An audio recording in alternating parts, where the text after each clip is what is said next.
Bay Buccaneers by the final score of 20-19. I'm your host, DeWitt. Joined with me is my co-host, Nicholas Moriano, and I just want to give you a heads up here before we really dive into our show. Nick and I, we've done this show once already. We've recorded the whole thing. We had some internet issues, had some software issues with our live recording, went offline to record. For some reason, the backup recordings didn't even work. So we're going to try this again. It's already 1:06 a.m. my time. Still very excited about this Bears victory, but we're going to kind of keep this one just a little bit shorter, just fingers crossed that the technology works this time. It's been quite a headache. I'm sure you understand, usually we go in much deeper level of analysis. I bet you Nick and I were going to talk a little bit more than even we're expecting to as we kind of jump into the show per usual. But just want to make sure you understand that heading into this episode. So with that, Nick, welcome to the show. I'm glad that we're able to kind of hopefully iron some things out here. Bears win 20-19. Let's jump into the first quarter of our show.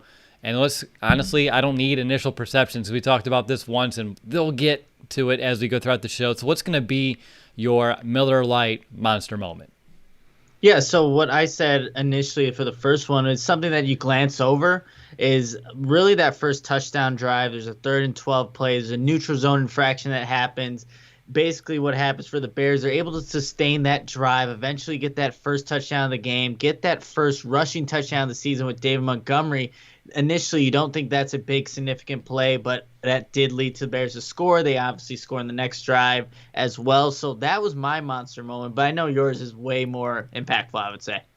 Damn right it is. It is. I'm calling it the Fuller fumble. That forced fumble by Kyle Fuller at the end or near the end of the second quarter. At the time, it was a 13-7 game. Tampa Bay had every right to march down the field, find themselves with more points, but Kyle Fuller said not today with a really big clean hit, was able to jar that ball loose. Robert Quinn having the wherewithal to pick that sucker up, and the Bears got themselves in very good field position, and more importantly, that offense was able to capitalize it, find themselves in the end zone, gave themselves a 14-13 lead heading into the half, and I don't think without that play, we're talking about a Chicago Bears win here on Thursday night. So Kyle Fuller's forced fumble at the end of the second half, changing the momentum, changing the flow of this game, giving this Bears offense what it needed, which was a short field, and they need more of those this season, was everything that the Bears could have asked for in that moment. And so for me, how it kind of changed the dynamic of this game is going to be why that was my Miller Lite monster moment of the game. And of course, the Miller Lite monster moment is brought to you by our friend at Miller Lite. And just with all the social distancing happening, celebrating this Chicago Bears win with friends over a beer, it may look a little different than the past, but as the original light beer, Miller Lite has been always able just to be there to bring people together through Miller time. And Miller Lite, they are the only Chicago Bears beer. Miller Lite, they have a long-term partnership with the Bears, and they've been a staple at Soldier Field for decades. Nick and I, we have so many great memories of just toasting touchdowns with Miller Lites, with our friends, our co-workers, our family at home games, chanting the Bears. So here's to the Bears. Here's to the original light beer. It's Miller time. No matter where you're watching the game, it is always Miller time in Chicago. Pick up Miller Lite for your game day needs. Celebrate responsibly. Miller Brewing Company, Milwaukee, Wisconsin. 96 calories and 3.2 carbs per 12 ounces. Alrighty, you're listening to the Chicago Audible. I'm your host, DeWitt. Joined with me is my co-host, Nicholas Moriano. This is our Week 5 postgame show, the 4-1, which, Nick, I told you already, but I'm going to tell you again, it's great to say that Chicago Bears took care of business, beating the Tampa Bay Buccaneers by the final score of 20-19, a year that we all wish maybe we can go back to. And just throwing that one out there as well. But Tom Brady, he finally loses to the Chicago Bears, which I guess that's, everything for 2020, how it's happening for everyone. Of course, Tom Brady's probably thinking, dang you, 2020. It's like, I lose to the Bears of all years. It had to be this one. But I'm glad to finally have the Bears off that list of teams that Brady has never lost to. That way, that's never going to have to be associated with us in the future. But moving into, actually, before we move into the second quarter of the show, we missed this on the first run. So I'm going to make sure I fix my wrong. Nick, what's the stat that stands out to you? We already went through a bunch of stats once, But for this time through, what's a stat that stands out to you? You know what? Just kind of looking back at it, I mean, look, third downs I think are so important, whether it's the Bears offense or what the Bears defense did, and to hold the Buccaneers to 4-14 on third downs. And we talk, there's a lot later in the game where the Bucs are in third and long situations, third and 20 plus, and to have the Bears, just that defense, have the Bucs offense in that situation in the first place, you'll take that at any point in time, especially given it is Tom Brady. He knows exactly where to deliver the football on third downs. But 4-14, that's a really good job by the Bears defense. It really was. On top of that, here, I'll take it one step further, and I'll talk about it later on in the show. But I'll talk about the Bears' ability in the red zone to bend but not break on defense.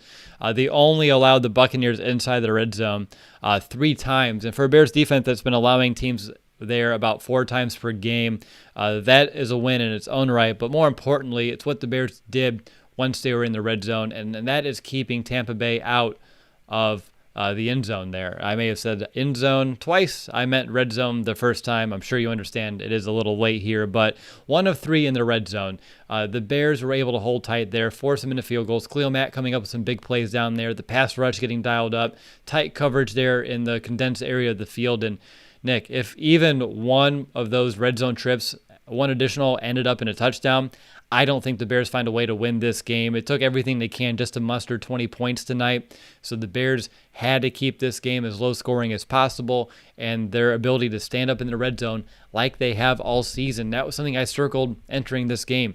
Bears red zone defense being the best in the NFL versus the Tampa Bay Buccaneers red zone offense, which was the second best unit in the NFL in that regard, going toe-to-toe, that chess match, that strength versus strength. And the Bears defense proved that they were the better unit tonight, and that's the difference maker here for this game. All right, Nick, let's jump into the second quarter of the show, and let's talk about this Chicago Bears offense. Obviously, it wasn't pretty for all 4 quarters. There were some ups, there were some downs. It's the roller coaster that we've been all too familiar with this Bears offense this season. And something that I want to discuss is that Chicago Bears rushing attack real quick, just to kind of hit things off, because a lot of people were disgruntled by the fact that the Bears weren't really trying to establish a run. Only 14 carries tonight, 10 from David Montgomery, only averaging 2.5 yards per carry. But Nick, you and I, we talked about this in a preview show. Heading into this game, we knew that the Bears were going to have a very difficult, if not impossible time trying to run this football. And for me, usually every game, if I see 14 carries, I think listeners know, I say that's not enough. That's unacceptable. You have to find a way to stick to the run, establish it. But I think in a game like tonight, where you knew what that front seven from Tampa Bay was providing you in terms of the challenge up front, and the times that you tried it, you weren't getting many positive yards, and you didn't want to put yourself in too many second and longs, third and longs, because you were trying to run that football. For them, I'm going to not say ditch it, but they tried other ways to get the extensions with those wheel routes, getting to the running backs in the flat, the quick hitches. All the quick passing game was trying to the Bears' ability or their attempt to run the football tonight, just not handing it off. Just some other ways to get some of those quick, easy yards on the early downs. And early in the game, it was working. The Bears were in very third and manageable in the first and second quarter. Third quarter, due to penalties and pass rush, not so much. But I thought that the Bears not trying to stick with the run may have actually been a good thing tonight. How about you?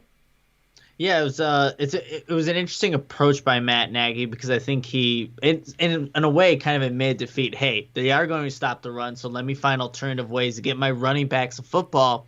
And you saw that, and I think what should be implemented more in this offense, the passing game with Cordell Patterson and David Montgomery, obviously, on those wheel routes like you were talking about, because there are some interesting ways you can get scheme guys open. You look at one of the receptions by David Montgomery late in the game, Al Robinson looks like he's going to run that pick route. He never touches anybody, but because he does that, David Montgomery's able to leak out of the backfield along the left sideline, easy reception. So I think Matt Nagy knew that his offensive line was still trying to adjust from even last week against the Colts. I didn't play much better again in this one. I'm sure we'll talk about it. So what does he do? It's a lot of the short passing game, 42 passes overall for Nick Foles, very pass heavy today, and especially in that second half. But look, you have to admit defeat at some point. The Bucs have a really good front seven. They were really stopping anything that David Montgomery's doing. And when he was getting first downs, he was working for him. Let's be completely honest. So I will credit Matt Nagy in just adjusting and really admitting defeat. Hey, I'm not going to run the ball. And we've been really critical about him doing that in the past, but it worked out in the Bears' favor. They were able to get at least 20 points, and it was just one more than what they needed to beat the Bucs. Hey, I'll take the 1-point victory over the 2-point loss here for the Bears tonight. Something that we talked about once, but we got to do it again. I'm sure fans are going to want to know our thoughts on it.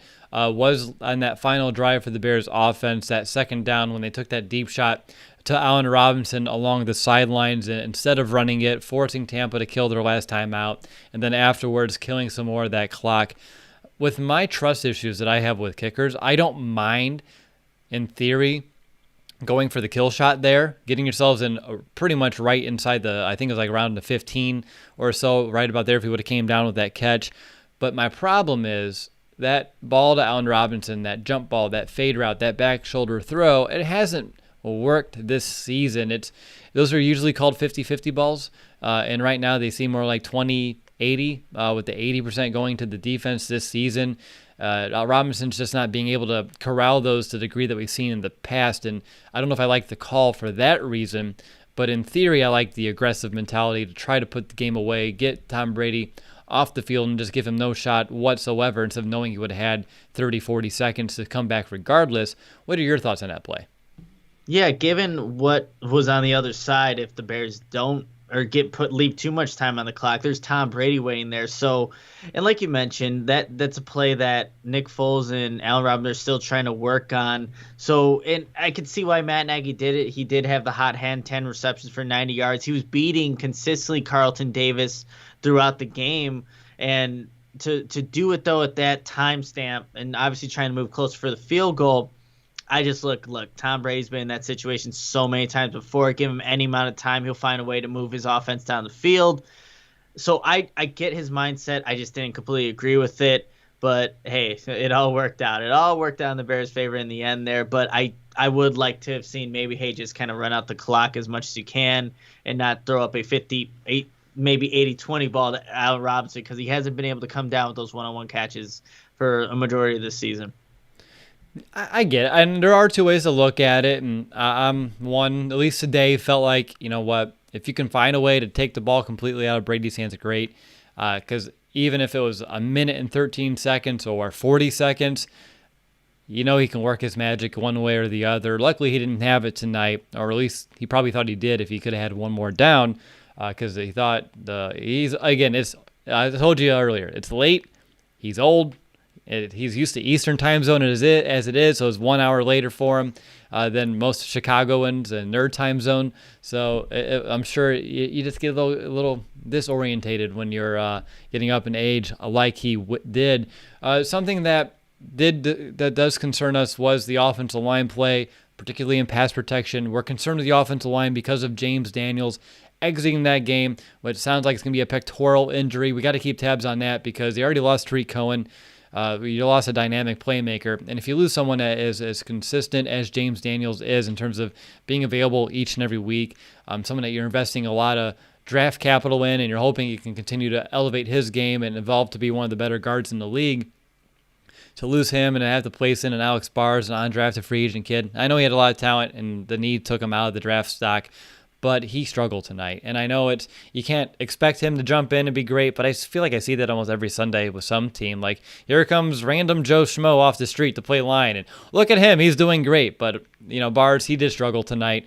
And if he does have to play extended amount of time in this offense with a line that's already been iffy at best, getting concerned yet again. It's starting to weigh on me a little bit here, and I know that you were disappointed by the play of the tackles tonight, and I did warn you because that was my back-breaking matchup. The edges for Tampa bullying our tackles, and I think you saw that tonight, right?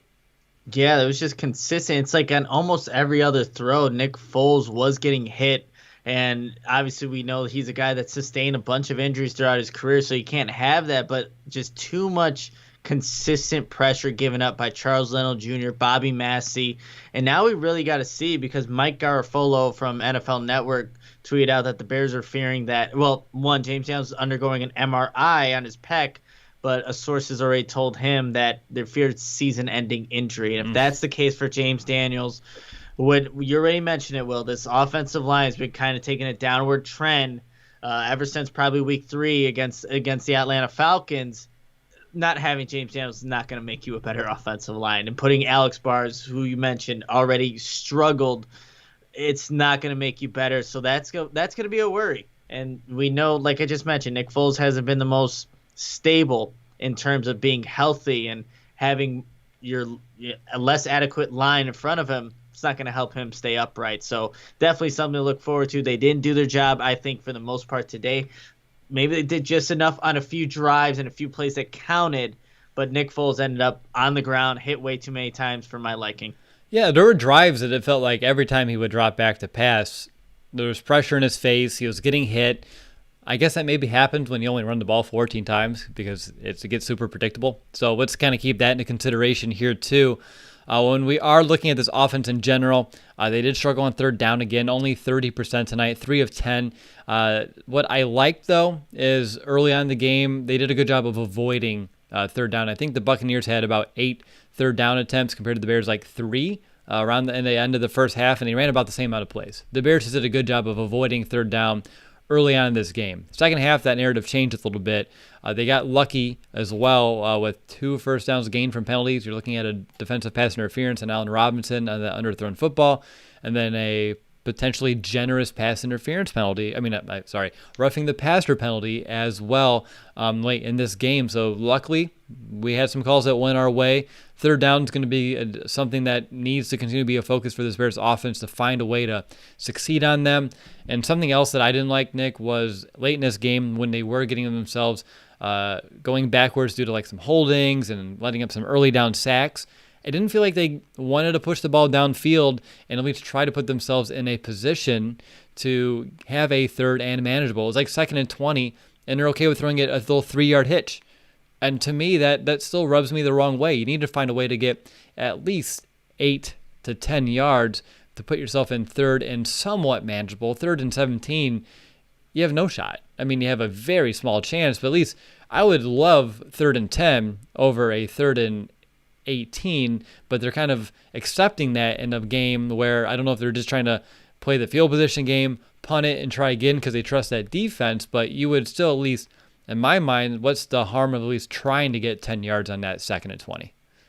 Yeah, it's like they were content with going with the shorter passing routes for this game for a majority of the game, and there were a couple deep shots, but a majority of the time Matt Nagy was calling routes where these receivers 5-yard hitch and they're turning around waiting for the football to come from Nick Foles. And we were wondering how Nick Foles changed the offense. That's a lot what we saw with Mitch Trubisky, under center, just those shorter passing game and not really taking the deep shots downfield. Maybe it'll come in like going back. Look, they knew they weren't going to run the football, so you can't really drop back 5-yard, 7-yard drops and expect to get really good, results knowing that pass rush is going to come after you. So I could see why he did it, but you would like to see the offense at least have an opportunity to capitalize or overcome one of those 3rd down or 2nd down situations.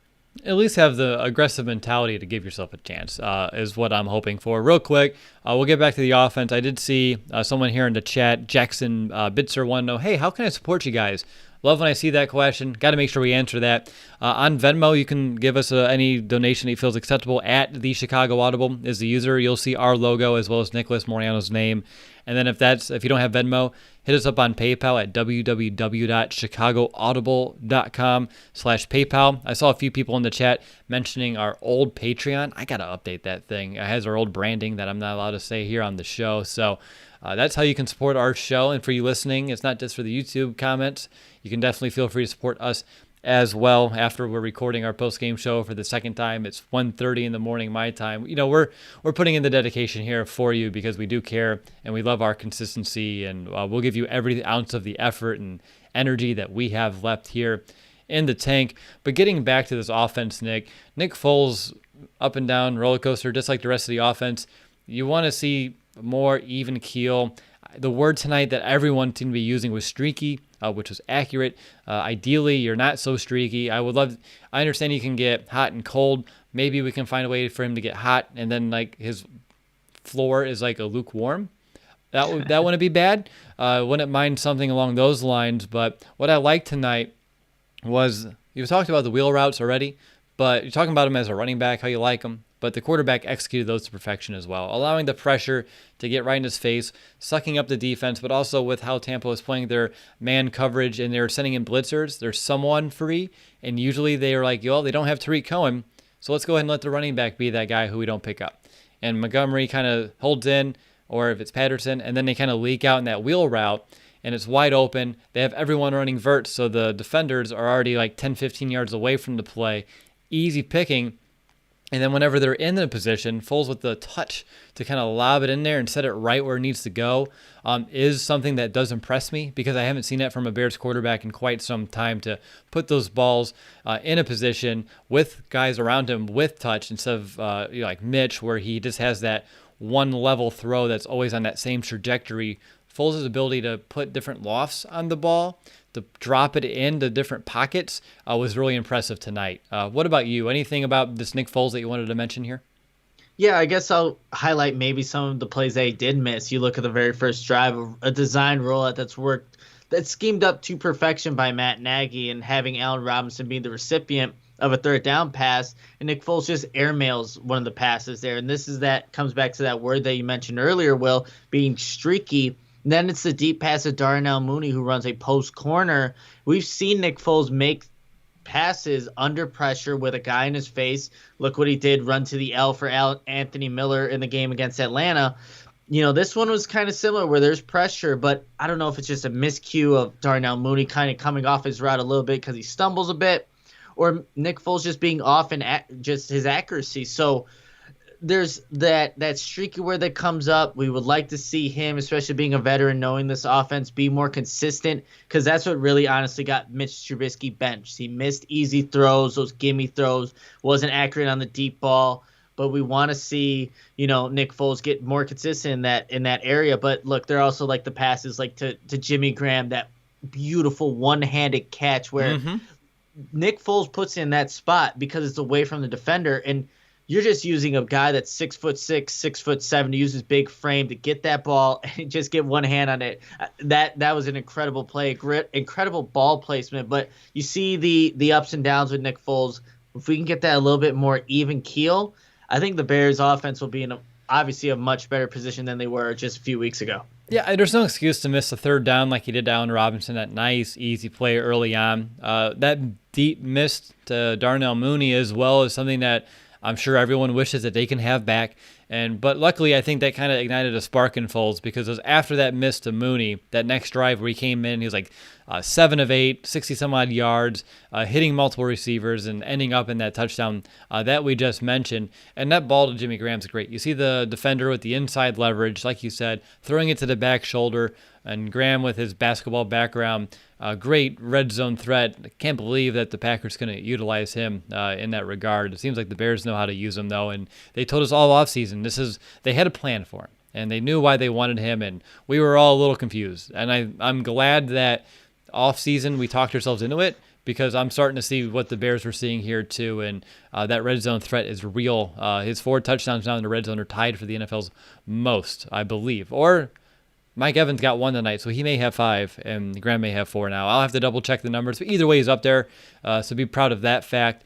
Just looking here, Nick, I'm going to do some quick rattling of things we said the first time, and you let me know if I missed anything that you want to mention. So, Allen Robinson, he had the 10 catches, 90 yards. What's concerning us about Allen Robinson, though, is his inability to come down with those 50-50 balls like we saw in seasons past. And he did get some good production. He had a really good concentration catch near the ground, but he is someone that, when it is a contested catch time, he's not win those. He needs to find a way to win those. Darnell Mooney came up today. He is playing injured. He did have a couple of missed opportunities as well, and he's just a tough kid out there. Anthony Miller, 4 catches on his 4 targets, only 28 yards, but those were really crucial catches late in the game, especially that third down in the fourth quarter. And then I think that's it from the skill guys. We already talked about the issues that we saw with the offensive line. We have to make sure we give the Bobby Massey shout out. Like he had that catch earlier for that one bobbled pass earlier this season where he caught it, so it wasn't intercepted. And on top of that, he had the fumble recovery today that saved the drive for the Bears. So Bobby Massey's always around the football, at least picking it up when it's down for us, and that's something that we should at least point out as well. Bears woes on third down we hit on. The Bears' ability to execute in the red zone. Hey, 2 touchdowns on the 3 attempts is something to hang your hat on as well. And I think that was the shorter version of everything we discussed the first time, right? Yeah, that's about sums it up. I think I'm looking for tomorrow morning. Look at the snap counts for Cole Kmet and also Anthony Miller, because I think when you guys look at in terms of what they're able to do, they weren't really on the field much this game. And that for Anthony Miller is surprising to me, but given how his season's gone, it's been pretty inconsistent. And then Cole Kmet, we heard Matt Nagy just last week talking about he wanted to get more than 15 snaps. I don't think he even reached that number. We'll have to see. We know he got a holding penalty and maybe a good tackle on special teams, but that's all I saw from number 85, which is unfortunate. It is, and it's unfortunate that we talked about that once. And just because I'm glancing at my notes and I didn't have much, glancing at the box score, he's not on it. I forgot about him yet again, and he needs to have a bigger role. And it wasn't this week. I don't know what they're waiting for. I really don't. I mean, it doesn't make any sense not to have him have somewhat of a role here. I don't believe he's as far behind as either he must be, and if he is, that's a concern. But it's something that still confuses me. But Nick, before we move on to the third quarter of the show, we do have to tell our friends about our listeners about our friend at Manscaped. And I was telling you about Bobby Massey taking care of the Bears balls, and now you need to tell our listeners how to take care of their own. Yeah, absolutely. So support for the Chicago Audible is brought to you by Manscaped, who is the best in men's below-the-waist grooming. Manscaped offers precision-engineered tools for your family jewels. They obsess over their technology developments to provide you the best tools for your grooming experience. As you all know, I've used the new and improved Lawnmower 3.0, so has Will, and it's by far the best trimmer on the market. From the advanced skin-safe technology to its LED light that illuminates grooming areas for a closer and more precise trimming, the Lawnmower 3.0 has everything you could possibly want. Here's how you can get your hands on that new Lawnmower 3.0 or any of Manscaped's great products. Head to manscaped.com and use the code TCA, and you'll save 20% off and get free shipping. Again, get 20% off and free shipping with the code TCA at manscaped.com. And one last time, that's 20% off with free shipping at manscaped.com with the code TCA. All right, great stuff there, Nick. Thanks for telling people how they can take care of those family jewels. Super important to do that. So, and help us out. We're ending our trial run here with Manscaped, and they did mention we needed 10 people to help us by using this code within this month. Last I heard, we're at about 7 or 8. So if you can help be one of those final 3 to 4 to kind of push us over the finish line, so maybe we can secure a long-term sponsorship with them, that would be awesome. We really would appreciate that from you. But Nick, getting back to our show, jumping into the third quarter of it, let's look at this Chicago Bears defense, because at the end of the day, and they did let up some longer drives today, and we'll talk about those, but they only allowed 19 points to this Tampa Bay Buccaneers offense that scores about 30 points on average. You have Tom Brady that is coming off a game where he threw 5 touchdowns. You're coming on top of that, the Bears defense, they've been on the field a lot just due to this offense's inability to sustain drives. And again, they allowed 106 yards on the ground, and we'll talk about that, but the fact of the matter is the Bucs moved the ball. Besides one time they were able to cross the pylon. That was it. It was just straight field goals from that point forward. And to me, when I go to bed, whenever we can actually get to that point here this evening, Nick, I'm gonna have a smile on my face, because I've seen Tom Brady bully any Bears defense over the years. I've seen him bully many defenses, and to see him as frustrated as he was at the end of this game, as he was in this fourth quarter throughout it, how harassed he was by the pass rush later on, and how disgusted he looked when Khalil Mack was taking him down for what looked like the third time here this evening. For them to stay out of the end zone and only have to put up 19 on the leg of their kicker and not the arm of Tom Brady or the legs of Ronald Jones, I think I'm proud of the effort I saw tonight. How about you? Yeah, absolutely. Especially how this night kind of started for this Bears defense with missed tackles and just guys trailing in coverage. And really, it just looked like the Bucs were going to have their way with this Bears defense. But there's that sense, or there's the word that comes up for me for this group is really resilient, or just resiliency in terms of how they play and keeping that mentality of bend but don't break. And you saw that really in that second half where the Bears needed to just make a couple of stops, keep this Bucs defense or Bucs offense in some third and long situations. They did that. They were winning some of their one-on-one matchups. We'll highlight some specific guys, but overall, they did definitely enough, only allowing this high-scoring Bucs offense to 19 points, just keeping them to 19. That's what you want to see from this Bears defense, and they didn't play a complete game, but yet they still came away and did enough, despite being, like you mentioned, Will, on the football field for a while. You can be proud of that unit. You definitely can.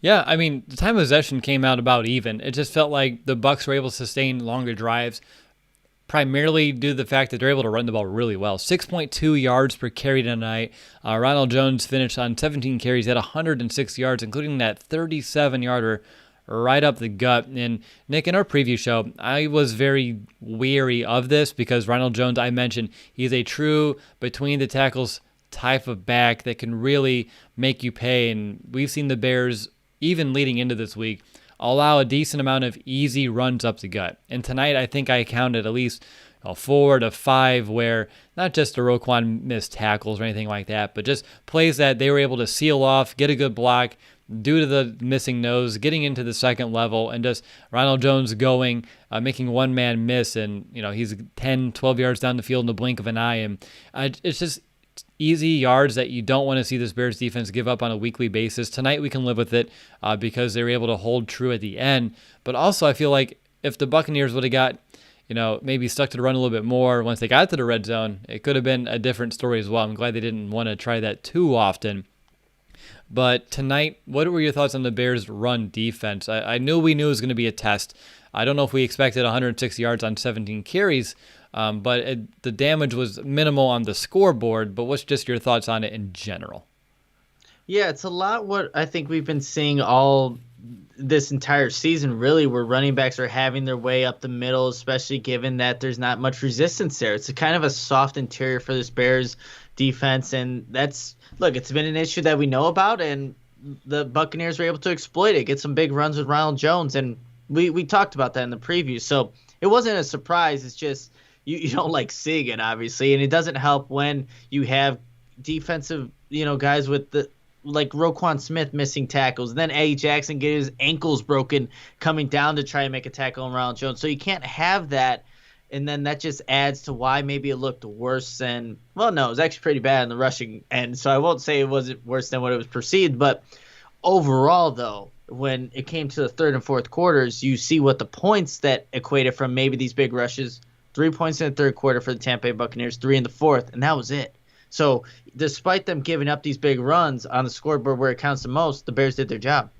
They did, and they were able to hold on really well here for the most part of this game. And when you're looking at the touchdown, it was a short field, and it came right after that interception. They only had to go 50 yards. So whenever you actually put them in, I would call it typical starting field position, they weren't able to march their way all the way down the field here against this Bears defense. And when you're looking at it in general, I thought we saw some really good things from the front seven, everyone in spurts. But if you want to look at like Khalil Mack, I would love to talk more Khalil Mack. We did it once, but I can do it again. Akeem Hicks had his moments as well, but Mack, he was good against the run, really getting some good pressure, drawing a holding penalty. Should have had 3 sacks, but one was taken away due to a very soft personal foul on you just can't touch Tom Brady kind of call. And, it's one of those days. Nick, I asked you once, I know the answer, but our listeners want to know, was this Khalil Mack's best game of the season to date? Oh, yeah, absolutely. He was just dominant from start to finish, and his first sack of the night, throwing off Tristan Wirfs after the play. I think that solidified that Mack was here and ready to make his presence known, and you saw it consistently. Even if he wasn't getting to Tom Brady, I think you could see that the offensive line knew that they had to block number 52 on a consistent basis. If not, he was going to wreck some plays. And, he saved Jaylen Johnson there at the end of the game where Mike Evans is running past him. But, hey, Mac's right there to apply pressure on Tom Brady. The play is not – or Brady's not able to connect to Evans. And there you go. That's what happens when you have a guy that can wreak havoc in the backfield, set the edge, but also go after the quarterback. Easily Mac's best game of the season. And then the other guys at edge, I thought they all had their bright spots tonight, whether it be James Vaughters with his sack on Tom Brady tonight, whether you have Mingo crashing in there as well, helping out. Mingo also had a couple really good tackles along the perimeter tonight, some open field tackles in space to limit some plays to some short yardage. And if he doesn't make those plays, you're looking at 10, 15-yard gains at a minimum. And then on top of that, you're looking at Quinn, and Robert Quinn, someone that he didn't generate as much pressure as I was envisioning him tonight and hoping that he could. But I did mention during the Monster Moment that he was the one that kind of secured that football. Had the wherewithal to pick that thing up because it easily could have just pulled a Julius Peppers and stared that football and not do anything. Luckily, he did it. And then on a following drive, there was a play where Brady threw it, and there's some contact on his hand. And you never know. Those things can go either way. He picked that thing up again. So he's always around the football, and he's at least coached up enough to know to pick that thing up because worst case scenario, you're going to get the ball where you picked it up. Best case scenario that's happened. Worst case, they just call it dead, and it's whatever. You move on to the next play. But at least he's picking up that ball. Again, small things, but small things that could have a big impact. It did tonight because if he doesn't pick up that football and someone else does for Tampa Bay, the Bears don't get that chance at the end of the second half or end of the second quarter to get points before the half ends. Anyone else that you want to highlight? I know Nichols got a couple quarterback hits. Saw Roquan in there. Mario Edwards had a good arm on Brady on one of the passes that made him sail it, which could have been a touchdown early on in this game as well. But anyone from the front seven, I guess we didn't talk about linebackers, and I know Danny Trevathan, you and I were discussing, he finished with a team-high 8 tackles. There were a couple times when he was behind in coverage. We know that happens. He did get one pass defense tonight. And on top of that, he was someone that was always around the football, near and around the line of scrimmage with multiple run stops tonight. So my question, Nick, is Danny Trevathan, is he continuing to earn your trust back after a very rocky start to the season? Yeah, I would say so. He's had 2 games where he hasn't been a total liability out there, and he's been playing better. I will give him that, especially in run support. You see him coming down the hill, just coming down with conviction, really, just knowing where the running back's going to be and making a stop. I know I have a couple of just in my notes where it's like Danny Trevathan and Brent Urban in the backfield, Danny Trevathan having, being stout at the point of attack, shedding a block, and then making the tackle. So he's getting better in that aspect. You obviously want to see more in pass coverage, but I don't know, maybe that's just not his part of the game anymore. That's why Deion Bush comes in, and he wasn't available this game. So Danny Trevathan playing as consistent, I would say, as he did in this one does reassure me that maybe he is back on the right track. But I know that he expects more from himself, and I think maybe he can get back to a better level, but he's definitely on the right track. All right, moving into the secondary, Eddie Jackson, I know you have some fun comments for him, and when I'm looking at the other guys, Fuller, another good game from him. I know in my notes, one of the very few things I have is that face mask that he was called for. I'm fairly certain that his hand got stuck in there. And he's not a dirty player. He doesn't just grab onto people's face masks for no reason when you're trying to jam. I think it slid up and it got stuck, and he knew it as soon because he's like, hey, the flag was called. He turned around. He's like, that was me. He's like, my bad. Sorry. Nothing malicious.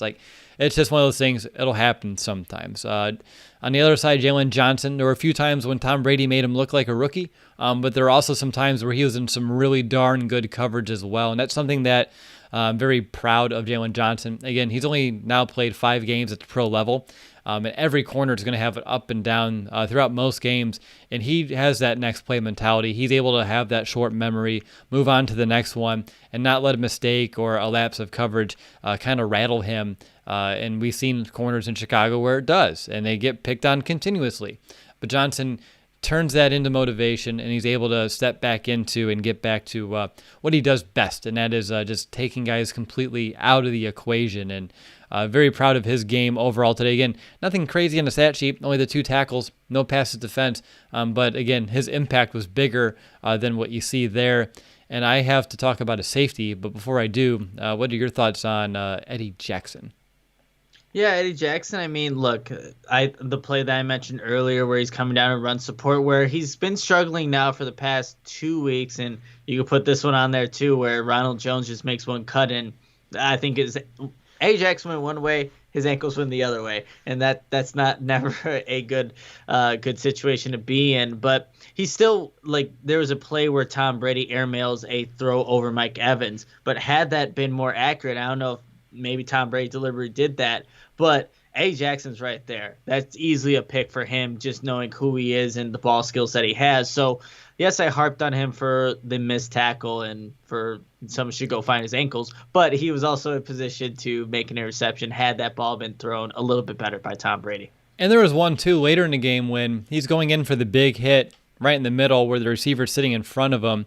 And if he doesn't go in for the big hit, he may have came away with an interception there as well, because he's kind of launched into the thing and then he realizes midair, oh, I'm going to have a chance at this one because the accuracy is not there, and he tries to corral it. But I think if he was standing on his feet, he may have had that ball as well, and that would have been a big play for the Bears. But again, we won. It's 2019, so you can nitpick, but at the end of the day, it's you did enough to win when it's all said and done. And speaking of sealing out a victory, one more safety that we need to mention here is Deandre Houston Carson. So shout out to Brandon because I know he's the president of the DHC fan club, and I'm sure I'll get a text from him in the morning about this. But DHC, the last play of the game for this Bears defense, coming away with that pass breakup on that fourth down. He's someone, Nick, that every year when we do countdown to camp, like, well, he's not going to play on defense. He's a special teamer. And we didn't even know if he was going to make the roster this year. He was on the bubble. He made the team. He shouldn't be playing on defense, but we didn't have Deion Bush because he's hurt. And so when you go in dime, and also Sheriff McManus is hurt, so I wonder if that actually played a factor as well. So when you go into dime, you bring in DHC, you better believe Tom Brady, he's looking at that knowing, okay, this guy literally has played on less than 2% of defensive snaps since he entered the league in 2016, so I'm going to be going after him. And he did, but Deandre Houston Carson, really good coverage, was able to stay in front, no PI, and was able to get a hand on that football. So I thought that was a big-time play and a big-time moment from someone that does not get any defensive snaps to step up when that situation arises. Because if you get that first down or if you get that pass interference penalty, you never know what Brady's going to do in the next play, and there's still plenty of time left for this game to go the opposite direction. So big shout out for DHC for that. But Nick, I mentioned already earlier the Bears' ability to stand tall in the red zone, keeping Tampa Bay out of the end zone and keeping them out of the red zone in general, because there were times where they got close and they're knocking on the door, but a big sack by Khalil Mack or a big play in general to move them back or just to hold them tight really did a good job for the Bears overall today. And then on top of that, too, just not allowing too many big plays. A few on the ground, but overall not too many big plays over the top, which we saw a lot from last week in Tom Brady. Anything else from this Bears defense that you want to hit on here? No, I think it's just a lot. This unit plays so much better. And look, this is obvious. When that pass rush is really getting after opposing quarterbacks, you just see that there are flashes, Will, where I'm like, okay. And I know I mentioned I was critical of the defense even last week, where I don't know if they'll ever be up to the standard of 2018, but seeing Khalil Mack get back there, just seeing these guys kind of rally to the ball carrier, you're like, okay, if we see that more on a consistent basis, then this defense can really be dominant and hold these higher scoring teams to, you know, what they did to Tampa, 19 points. So I saw flashes of that, and they can continue to ramp up that pass rush, even get Robert Quinn a little bit more involved. Then we might have something, to be completely honest. Yeah, and on top of that third down, they did a good job, 4 of 14. Got to make sure we do that because Tampa Bay had the 10th best third down offense entering this game, and the Bears were able to hold pat on third down as well. So getting them into the situations, great. And hey, look, this time I didn't even complain too much about that 4th and inches sneak as much as I did the first time. Still disgruntles me. I didn't like that disrespect so early, and I'm glad the Bears, because obviously they're up 10-0. They're like, you know what, screw it. We're on or near our own goal line. We don't care. We'll score later. Your offense can barely put up points. We don't care, and we'll beat you anyway. And then it's kind of fun to be at the end of the game here, and the final score is the opposite one. I'm sure, again, that play didn't really impact the flow of the game, but the mentality that the Buccaneers had to even go for it that early, that close to their own end zone, shows you what they were thinking of the opponent, and they ended up losing. So I'm glad that we're able to kind of pull that one out for it. But Nick, let's move into the fourth quarter of our show. And let's begin with our quick hit on special teams.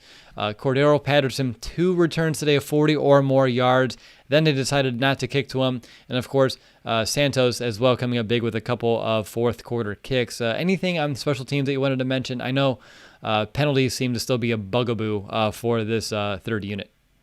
Yeah, and there were some penalties that weren't even called. So, like Joel Buniwe had a face mask that wasn't called. And so that unit just needs to not be a factor in this game in terms of being in a negative way. Cordero Patterson, when he takes out the ball from back in the end zone and still able to get positive yardage, I kind of like seeing that, even though when it's not in his favor, we're all like, why is he doing that? But Cordero Patterson's a dynamic playmaker, so continue to be that. But yeah, special teams, Cairo Santos, I really think stole the show. All right, let's call an audible real quick here, Nick. What's something about this game, a moment that you would change? I think you had a really good one the first time, so don't change it. Yeah, so I'm going to go with the interception that happens as the Bears are kind of driving into what really is Bucs territory. I think it happens on the 37-yard line. Nick Foles throws the interception. Tampa Bay recovers around the 16, 17-yard line. But the Bears were, moving the ball. After going 5 plays and a punt their first drive, it's that second drive that the Bears have where the interception occurs. So take that away. And it's a 50-50 ball. Let it go 60-40 in Allen Robinson's favor. He comes out with the ball. Let's see what the Bears can do to finish that drive. But that's a play that I would go back and call an audible for. I like it. If I wanted to go back and change something, I'm actually calling an audible on my calling an audible for the first time, by the way. I think that missed deep shots to Darnell Mooney would be something that I would take back. And as much as I think about it, because I was like, well, maybe that's what helped Nick Foles kind of get back into that rhythm or get into a rhythm after the fact. But also, if he hits that pass and it's a big deep shot and it's a touchdown, changes the dynamic of the game. Bears get a big play early. And I'm sure that would have led into the playing the hot hand as well. It wouldn't hurt by any means. So that missed shot to Darnell Mooney, which was there for the taking, would be one that I would take back as well for me in this game. But Nick, let's move on to our MVB. Who's going to be your MVB here for this Week 5 victorious postgame show? Yeah, I have to go with Khalil Mack because he was absolutely dominant tonight. Anytime that Tom Brady ended up on the ground or looked disgruntled or anything of that nature, you can really just look to number 52 to see if he had anything to do with that. And just him having that presence and showing that he is still, and I don't think that anyone was disputing this, one of the best defensive football player in general in the league. You watch what he did tonight against a Bucs offensive line that had some guys that were playing some good football. Tristan Wirfs, even though he's a rookie, was playing some good football. Khalil Mack made him look like a rookie, and he'll rebound, but Khalil Mack was dominant. I have to give my MVB to him. All right. For my MVB, I'm going to do something I never thought I would do, and I'm going to hand it over to the kicker, Cairo Santos, because you're looking here at the fourth quarter, and the Bears had 6 points, and those 6 points loom large for us. But he made 2 potential game-winning kicks here in the fourth quarter. He had the one that made it 17-16. 10 plays later for Tampa Bay, they answered. They retake the lead 19-17. The teams trade punts back, forth. Bears get the ball, move the ball down 32 yards, did what they needed to do, got themselves in range. And Nick, we can disagree on the aggressive mentality at the end, but I was hoping it didn't go back into the foot of Santos, but it ended up having to go ahead and do so. And he hit one to make it 20-19, which was the deciding kick here in this game, the deciding factor in for a Chicago Bears fan that has all of the concerns of the kickers, and I'm sure we all do, right? We're all a little sore from it. We're all a little, we have a little special place in our heart every time we see a Bears kicker lining up for a potential game-winning field goal. That definitely puts us on edge, puts our nerves at full alert. For him to hit 2 of those tonight, one of them from 40+, which he wasn't able to do that all season prior, to me is huge. And again, without him, we wouldn't win this game because the offense couldn't find their way into the end zone late in this game. They only got the 2 touchdowns in the fourth quarter. And then 2 touchdowns in the second quarter, the 2 field goals here in the fourth quarter. So when the game was on the line, when the Bears had the ball, when they were moving into scoring position, they couldn't get into the red zone. They couldn't find their way into the red zone, and then ended up finding a way into the end zone and scoring. So they had to rely on their kicker. Santos stepped up and did it. I think he's well deserving for it. Who knows if he'll ever get it again, but for 1 week, and he's going to have the glorious moment of being our MVB. I know it's huge honors, and I'm sure he's proud to know, because of course he listens to the show. I'm sure he's glad to know, Nick, that he's ended up being my MVB for this week. All right, Nick, let's wrap up the show with our 2-minute warning. Time to put this game into a season-long perspective, look ahead, reflect, whatever you want to do. It's your 2 minutes. I'm not here to judge. You can take a nap if you needed to. What's going to be your 2-minute warning? Yeah, we're all going to need a nap, that's for sure. But look, the Bears are 4-1, and this was a victory that I didn't see coming. We both predicted that the Bears wouldn't win this one, but they found a way, and it all goes back to being a resilient group. And I think that despite the woes that still continue to happen on offense, we did see, improvement. Look, the Bears scored 20 as opposed to 11 that they scored last week against the Colts. And even though that the Bears haven't put a full game together, they're still winning football games. Like, they're still a 4-1 football team, and being a Tampa Bay Buccaneers team that was red hot coming into this game, you can take value in that and learn from that. But look, like I mentioned, the offense, that offensive line really does scare me now. If James Daniels looks like he's going to miss the rest of the season, what are you going to do at left guard? The tackles haven't been playing well. The offensive line has taken steps down each week since week 3 against Atlanta. And defensively, I thought, like I mentioned earlier, we saw flashes of what this group can do when it causes turnovers, and the offense can capitalize on those turnovers. We saw that in this game. So the Bears have there's still a lot of questions with them, but they're 4-1, and you can fix a lot of those problems when you're a winning football team a lot easier than you can if you're a losing football team. So enjoy the victory. Now it's Friday, so enjoy your victory Friday, and we'll see what happens next week against Carolina. There you go, Nick. When I'm looking at it, just like you, just saying 4-1 puts a smile on my face. We talked about it on our preview show. It could have been a really, really tough 4-day stretch from going from a 3-0 football team to potentially a 3-2 football team, dropping 2 in a row with a lot of questions that needed to be answered. And like you said, they're easier to be answered when you're a winning team. And the Bears finding a way to rebound on a short week, come together, despite it looking like, hey, it may potentially be a shutout here, or a blowout, 10-0 in the first quarter. I was holding my breath. I was like, it's going to be a long night. I had a few friends texting me, man, I'm so sorry. It's going to be a long night for you. And I'm like, yeah, you're probably right. I'm buckling in. And, it is a long night. It's almost 2 a.m. here. But the game itself turned out to be a really interesting one, a fun one to watch unfold, and I'm glad that the Bears ended up being on top. Offense, I think we all know there's room to improve, especially on third down. But one thing that I didn't mention earlier, I want to make sure I mention, that I noticed was late in this game, all the checks that Nick Foles is doing at the line of scrimmage. That one play to David Montgomery, I don't know how many adjustments he made at the line of scrimmage. It felt like someone in Madden when you're hitting like all the different hot routes and you're moving people around and you're like, whoa, what's the heck's going on? Whenever you're watching some of those like official Madden players and they make like 50 changes to a play in like 3 seconds and it's nuts. I feel like Nick Foles is doing something just like that in the field, like bringing in Montgomery, calling this, checking that, talking to Leno, and we got the playoff, and it worked. And those are some cool nuances to watch unfold, and hopefully that can be something that this offense builds upon. And just this team in general.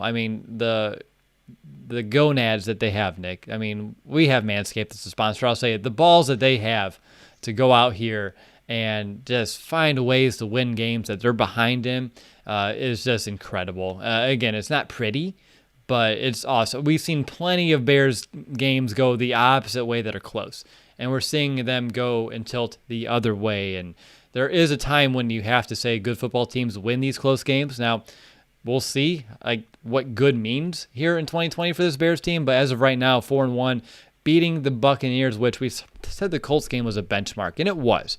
And I think the Colts may be a really good football team, but the Bucs are supposed to be a pretty good football team too, and we found a way to get it done. And I know they had some injuries, but the Bears found a way to beat them. And it's never easy winning in NFL. It's never easy beating Tom Brady unless you're Nick Foles.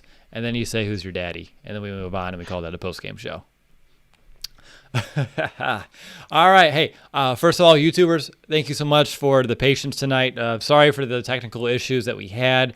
For our podcast listeners, if you're waiting up for this podcast this early morning, I apologize for the delay here. Usually we love cranking these things out as soon as the finals whistle's over.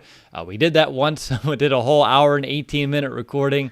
Didn't get anything back from it. Fingers crossed everything's working as expected here this time by. Sorry it's a little bit shorter. Nick and I, before we went live the second time, said, hey, we'll try to keep it 30, 35 minutes. And I'm seeing we're at 55, 20, 21 rolling here. So I knew we talked more than we expected, but I still do apologize for the briefness of the show. But I hope that you still found our analysis to be valuable to you, and fingers crossed software works next time. So the next time the Bears win against Carolina, we can have ourselves a first take post-game show that has everything that you've known to grow, to love, and to expect out of the product that Nick and I give to you. Make sure to subscribe to our YouTube channel if you haven't yet. That way you get notifications each and every time that we go live. You never know when Dolphin Nick or Chipmunk Nick may make an appearance next. Rate our show and review our show on Apple Podcasts to help us find more Chicago Bears fans just like you. And up next, like I said, the Bears have the Carolina Panthers, who are currently sitting at 2-2, who have the Falcons this weekend, so keep an eye on them. But until then, enjoy your victory Friday. And of course, bear down, Chicago.